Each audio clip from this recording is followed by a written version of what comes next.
Excellent. That's awesome. You see, it's important to me to know if you have the totems. Yeah, I see the breadcrumbs that you left, but you have to understand truly insane people leave those breadcrumbs. And it's hard to know if they triangulate together and what they triangulate on. And it's clear enough to see that you are affected at your base point still by these expeditions that you make. All right, and they leave you with certain kinds of energies and static energies that can go bzz when you touch somebody, and it's not really because you have a problem with them, it's just that you have opposite static charge at the moment that you contact. So, so to me, it's important to know that you have these totems. And as far as the system, that's fascinating. I would say I've gone through that process. Um, and maybe you've convinced me it's good. Yeah, I could channel some of these characters. It's funny because, yeah, I don't worry about appearing rude. In my regular life, I do it as part of joking around all the time. Most of that kind of thing is traceable. I've studied my own love of art enough to know where they come from, but sometimes you don't. You could do one and think, this is original because I don't know where it comes from really, and then you see some old movie or cartoon or something. But some of them just sort of set, and they touch something like an archetype, and pulling them up, like you say, is dangerous. And that's one reason I don't make a lot of videos about that kind of thing, because for people to pull out these archetypes has to come from a slow natural process. Um, and yet there's ways to play with it that are pretty safe, and especially if you have what you call the totems to return to your grounding point. To me, that's what skepticism is. You see, the idea of skepticism is that we're trying to get to this neutral grounding point where you accept everything as it really is, and that's not insane, and therefore, and you feel at peace. But it's just the grounding point. The thing the ancient skeptics didn't really go into is how what you want to do is you want to have a tether or a map back to that point, but you want to be able to go off and be crazy and this and that and the other, and then come back to this home point. To me, it's important to see you at the home point, to know that's what I live off of, to see at the home point. I believe that if somebody does an Andy Kaufman-esque type thing with their performance, that can be really respectable, that they never break the fourth wall. But I prefer far more someone that does that like Rowan Atkinson, and that always had his own character and just kept those other ones separate. So lots of people don't know that his characters are the same person. They might even have seen the skits or watched YouTube bits of various of them, and he goes into such characters that it's hard to know it's even the same person sometimes. And yet he can break that wall, and you can see his, and it adds a sublime truth. Like Mr. Bean is not really my kind of humor. Just watching Mr. Bean, I don't enjoy. But knowing how brilliant Rowan Atkinson is, I watch, because the breadcrumbs I see, I know are not just subconsciously left by someone that just has some intuition about what people will giggle at. It's left by a brilliant intellectual thinker of a comedian. He's just fantastic. So it makes that performance better for me. I appreciate it more. And I am rare in that. It might be you're breaking some rule that you will founder with your promotion.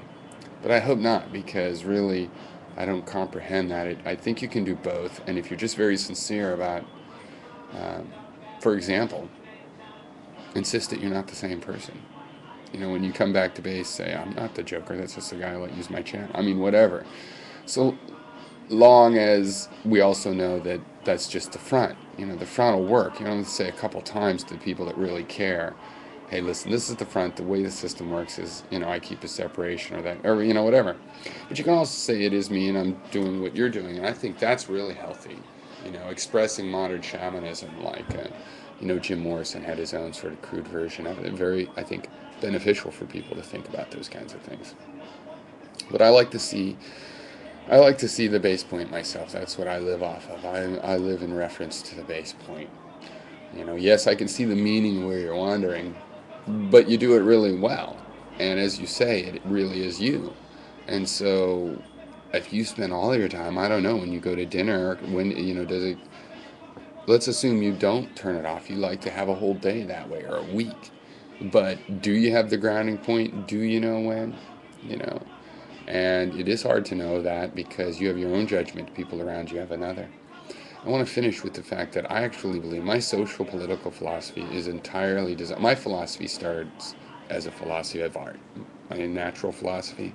I just describe my philosophy of art as a natural philosophy. My personal life, it's a philosophy of art, what art means and how to live in an artistic way. And I think one of the problems with society, one way of describing the problem with society is it's not a good place to live for artists. And if we make it a good place to live for artists, it'll be a good place for everybody to live. And it's kind of a complicated thing. It's not as easy as it sounds, you know.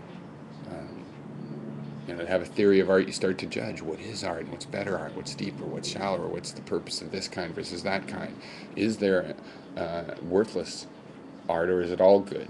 Entertainment might be more shallow, but then again, it's cathartic and good for society in a broader sense. So is there anything that isn't that way, that isn't balanced out? Maybe it's better in this respect, it's more thought-provoking in that respect, but it's less, it's less supportive in another respect, right? So how does all of that go out? And you have to commit to a personal view of that. Now, I have a skeptical, relativistic view of that, where you get to have your own view of art. That's the individual sovereignty of philosophy encapsulated in philosophy of art, that unlike other areas of philosophy, in the philosophy of art, it's obvious, right? Isn't it obvious that you get to have your own? I like art that makes me think. I like art that helps me not think. You get to have your own. So you get to have a philosophy and structure of art, and that's beautiful, and you can commit to that fully. And then you express your opinions on your art and other people's art in terms of this philosophy. Now, as a relativist, I do that, and I try to keep track of other people's systems. Okay, and then I incorporate those other people's systems into my system as much as possible. Like if I'm like, well, I don't agree with that person, but he sure does know how to spot a good comedy. So somehow I'll use his system when I'm looking for comedies. I'll try, Ultimately, you can always just describe it as me, another person, having my own system, but I'm trying to model other people's systems and incorporate them as well. So the philosophy of art's really important because our culture is not very friendly to artists. So you have to push it a little bit. The people around you might think, hey, you've gone too far. And then you have to say, well, no, this is how far I have to go to get to my minimum requirements for my art. And I just shortly called that decomposing your character. But if you're doing this from a shamanistic standpoint, then we should talk about that.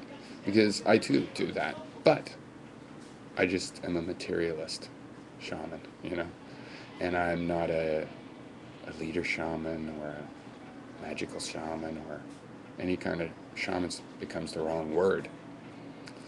I'm trying to learn how to live with the human mind, I hate the word program it, but how to visualize the mind into shapes that then succeed at comprehending the world. And really, those videos that I made, I have many ideas about taking the mind apart and cleaning out the parts and putting it back together and getting alternates and upgrading. And I believe this metaphor works almost literally in terms of ideas can be mapped geometrically into your mind, and this kind of thing can happen. Take and discover something about yourself. And it's just a materialist. It's like, oh, I figured out how to program, my Android. It's like we figured out, we run this thing, we have no manual. It's not shamanism, but it is a tool set for taking mental adventures and not going insane. And often I think I've had a chaotic background, and it's like, I might be just insane, but balanced, at least so. Like if I have this insanity, I have a balancing insanity. So I'm just kind of like, I've got it all balanced. But it stretches pretty far out there into places that people are really nervous about. But I have my own rules of what's dangerous insanity, and it's mostly, violent insanity is not okay. And so, cheers.